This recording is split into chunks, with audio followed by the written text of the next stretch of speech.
আর dear viewer যারা ভিডিওটা দেখছেন, আমরা ঘুরতে আসছি কুমিল্লা, এটা দাউদকান্দি অঞ্চল, হাইওয়ে রোডের পাশে আছি। একটা বিষয় নিয়ে কথা বলি আজকে, যে এই যে সবুজ শাকসবজি আপনি কেন খাবেন। সবুজ শাকসবজি আমরা অনেকেই খাই, অনেকেই খাই না। ধরেন এই যে এটা কিন্তু এলেংচার শাক, ঠিক আছে।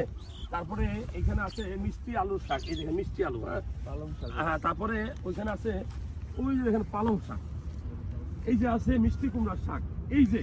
এই ধরনের শাকসবজিগুলো আপনারা কেন খাবেন, সেটার কারণ হলো যে মিষ্টি কুমড়া শাক বলেন, পুঁই শাক বলেন, পালং শাক বলেন, যে কোনো শাকসবজিতে নর্মালি কি থাকে জানেন?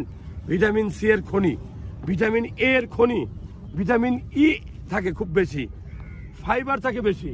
এগুলো আপনার হজম শক্তি বাড়ায়, আপনার আয়রন থাকে বেশি, এগুলো রক্ত শোনাতে রোগ থেকে রেহাই দেয়।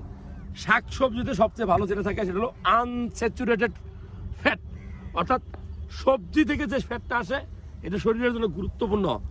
মনে রাখবেন, গরুর মাংস, খাসির মাংস, এগুলো থেকে কিন্তু ফ্যাট আসে, সেটা কিন্তু খারাপ চর্বি। যাই হোক, ভালো লাগলে বেশি বেশি শাকসবজি খাবেন, আমাদের ভিডিওগুলো শেয়ার